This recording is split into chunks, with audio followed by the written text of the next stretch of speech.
दोस्तों, बहुत समय पहले भारत में एक नगर में एक राजा राज्य करता था। वो बहुत अनुशासन प्रिय राजा था। उसके राज्य करने का तरीका ऐसा था कि राज्य के किसी भी व्यक्ति की उसके खिलाफ षड्यंत्र करने की हिम्मत नहीं होती थी। उस राजा के 3 बेटे थे, जिनके नाम थे सोमदत्त, वीरदत्त और कमलदत्त। जब राजा की मृत्यु हुई तब उसका सबसे बड़ा बेटा सोमदत्त राजा बना। सोमदत्त स्वभाव से दयालु था, जिसके कारण उसने अपने पिता के बनाए नियमों में परिवर्तन करके उन्हें और सरल बना दिया था। उसकी इसी बात का फायदा उठाकर कुछ लोग चालाक दरबारी अपनी मनमानी करने लगे और राजा के खिलाफ षड्यंत्र की योजना बनाने लगे। राजा के महल में एक नौकर था। उसने राजा को इस बारे में बताया, लेकिन राजा ने उसकी बातों पर ध्यान नहीं दिया। एक दिन चालाक दरबारियों ने राजमहल के रसोइये के साथ मिलकर राजा के खाने में जहर मिला दिया। राजा की तबीयत बिगड़ने पर चिकित्सक को बुलाया गया। चालाक दरबारियों ने सोने की मोहरें देकर उसे अपनी तरफ मिला लिया। अब चिकित्सक बिना इलाज किए वहां से चला गया और राजा की मृत्यु हो गई। अब सोमदत्त की जगह वीरदत्त को राजा बनाया गया। चालाक दरबारियों की योजना सफल होने के कारण राज्य के बहुत से दरबारी, मंत्री, सेनापति आदि भी अपनी मनमानी करने लगे। ये सभी लोग वीरदत्त के लिए बहुत बड़ी समस्या बन गए थे। ये लोग मिलकर कभी भी वीरदत्त के खिलाफ षड्यंत्र बनाकर उसके बड़े भाई सोमदत्त की तरह उसे भी षड्यंत्र का शिकार बना सकते थे। वीरदत्त बहुत परेशान रहने लगा। उसे इस समस्या का कोई हल नहीं मिल रहा था। महल में रहने वाले उसी के नौकर ने, जिसने सोमदत्त को षड्यंत्र के बारे में बताया था, जब वीरदत्त को परेशान देखा तो उसने उससे कहा, महाराज, यदि आप कहें तो मैं आपको इस समस्या का समाधान बता सकता हूँ।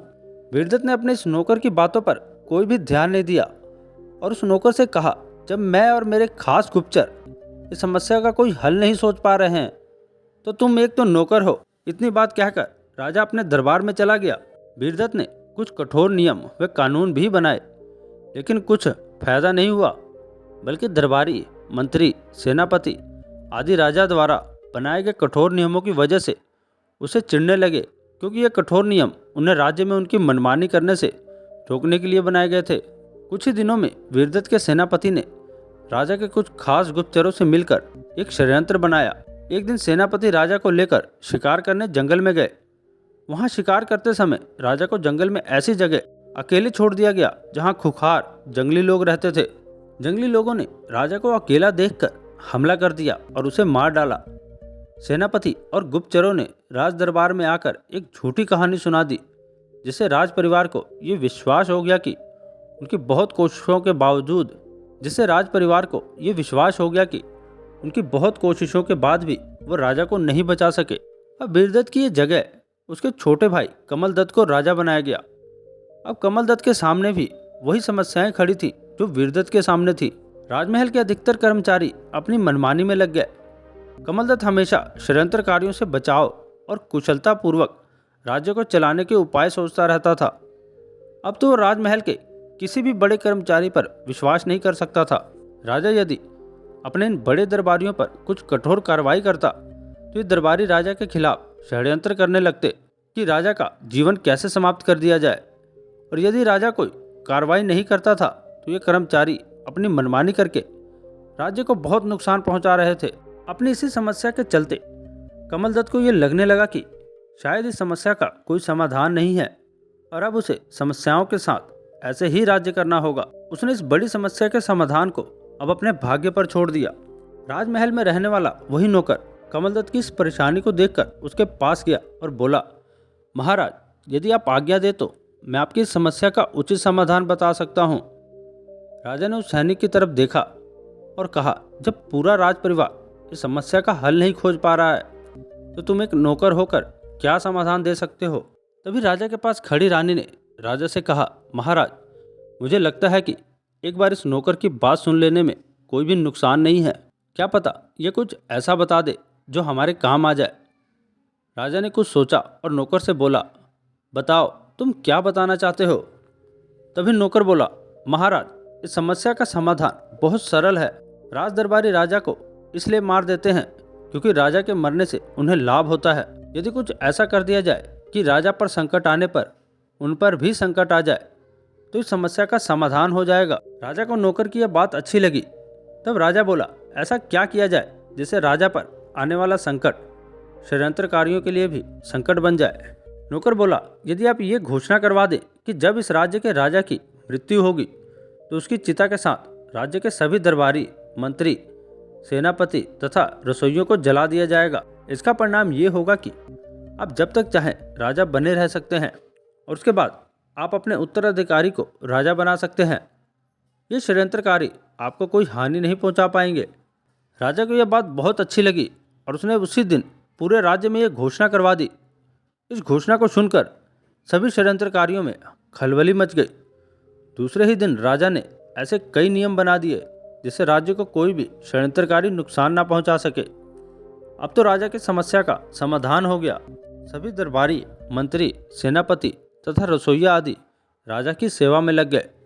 राजा ने खुश होकर उस नौकर को अपना विशेष सलाहकार बना लिया।